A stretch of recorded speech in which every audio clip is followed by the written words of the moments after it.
प्रिय दर्शकों, माता नारायण के चरणों में हमारा कोट कोट नमन। ओम गणेशाय नमः। महालक्ष्मी नमो नमः। गणेश यंत्रम नमो नमः। शिव पार्वती यंत्रम नमो नमः।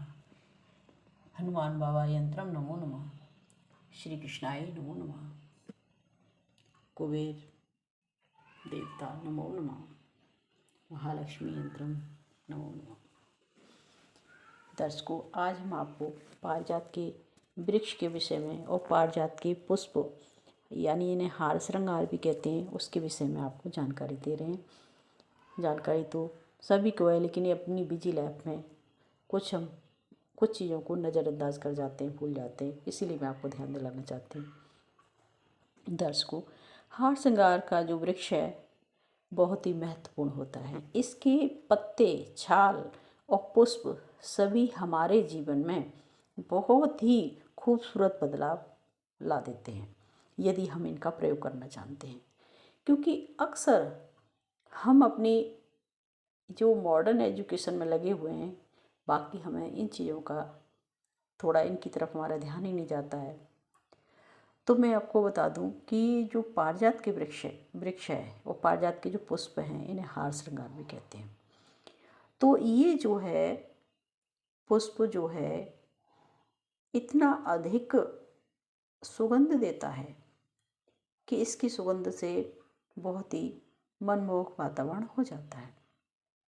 इसके पुष्प जो है रात को ही खिलते हैं और रात्रि जैसे शाम को 7 बजे से खिलना शुरू हो जाते हैं थोड़ा थोड़ा, फिर उसके बाद सुबह तक तो पूरे खिल जाते हैं। और कुछ पुष्प तो सूर्य उदय होने से पहले नीचे गिर जाते हैं और कुछ जो है 12-1 बजे तक गिरते हैं। ऐसा नहीं है कि सारे जो है क्योंकि वो इस वजह से नहीं गिर पाते कि ऊपर की तरफ होते हैं, ऊपर के वृक्ष के जो रह जाते हैं कुछ, बाकी कुल मिला के ये जो है सभी पुष्प इसके अपने आप नीचे गिरते हैं। और इन पुष्पों का हम जो है बहुत ही अच्छी तरह प्रयोग कर सकते हैं। इसके पुष्प खूबसूरती भी बढ़ा सकते हैं, क्योंकि इनको हम अगर चेहरे पर लगाते हैं तो चेहरे में खूबसूरती आ जाती है। हल्का केसरी कलर इसके अंदर होता है, क्योंकि इसकी डंडी का रंग संतरी और जो है ऊपर का सफ़ेद होता है। इस जो वृक्ष के पत्ते हैं, मलेरिया में, गठिया में और जो दर्द होते हैं शरीर के किसी भी प्रकार के हों, साइटिका के हों या कुछ भी हों, कमर दर्द है, सिर दर्द है, बुखार है या टेंशन है, वो सभी इसके पुष्पों को और पत्तों को प्रयोग करने से दूर हो जाते हैं। यहाँ तक सुनने में आया कि अगर हम इसके वृक्ष की जड़ को छूते हैं और प्रणाम करते हैं सादर, तो जो है मानसिक टेंशन दूर हो जाती है और कुछ हमारे पाप भी दूर हो जाते हैं। क्योंकि इस वृक्ष को स्वर्ग से लाया गया था।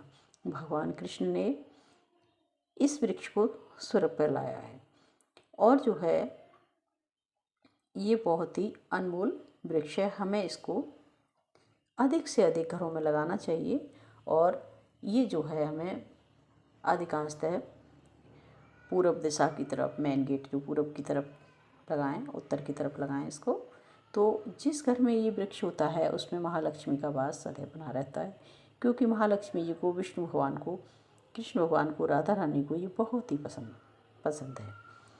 इसके फूलों का 4-5 फूलों का रस यदि बॉईल करके हम लेते हैं तो हमारे बहुत सारी बीमारियां दूर हो जाती हैं। हल्के फुल्के दर्द वगैरह सब दूर हो जाते हैं। और इसके पत्तों का रस, 5-6 पत्तों का रस खाली पेट लेते हैं तो वह भी हमारे शरीर की पीड़ा को दूर करता है। कोई बीमारी है तो उसको भी दूर करता है। यदि किसी को स्किन रोग है या शरीर का दर्द है तो दूर होता है। और कुल मिला के इसकी तासीर गर्म होती है, इस वजह से इसको लेने में वैसे भी बेनिफिट है। जो लोग प्रतिदिन बिना बीमारी के भी इसका प्रयोग कर लेते हैं वो कभी बीमार नहीं होते। और यदि कोई बीमार है तो उसकी बीमारी से दूर हो जाती है। हम चाय भी तो कड़वी होती है लेकिन हम उसको बिना कारण लेते हैं, लेकिन हम अपने जो साधारण तरीके से हमें सारी चीज़ उपलब्ध हो रही हैं, हम उनको इग्नोर कर देते हैं। तो हमें जो है इन चीज़ों का औषधियों का प्रयोग अवश्य करना चाहिए। और गिरे हुए पुष्पों को भी हमें उठाकर धुलकर भगवान के चरणों में समर्पित करना चाहिए। हमें व्यर्थ इन फूलों को नहीं जाने देना चाहिए और जानबूझकर इस वृक्ष की डाली वगैरह नहीं तोड़नी चाहिए। हमें श्रद्धा से इस पेड़ को लगाना चाहिए और जो है इसे आदर सम्मान देते हुए इसका पालन पोषण करें और इसकी पत्तियों का प्रयोग करके या इनके फूलों का प्रयोग करके हम अपने ही जीवन को सुगंधित नहीं बल्कि अन्य सांसारिक लोगों को भी इससे सुगंधित कर सकते हैं, उनकी परेशानियां दूर कर सकते हैं। तो प्रिय दर्शकों, आपका इस वीडियो को सुनने के लिए, देखने के लिए बहुत बहुत धन्यवाद। ये जानकारी आप थोड़ी सी किसी को देंगे तो शायद किसी का जीवन संवर जाए, क्योंकि कुछ जानकारियाँ बिजी लाइफ में मुझको भी पता नहीं थी, जो मैंने जब भी थोड़ा सा फ्री टाइम हुआ देखा मैंने तो मुझे ये जानकारियाँ मिली। और ये सारी जानकारियाँ मेरे पिता द्वारा मुझे प्रदान की गई हैं। तो मैं अपने जो भी मुझे सही सजेस्ट करते हैं उन सब की मैं आभारी हूँ। धन्यवाद।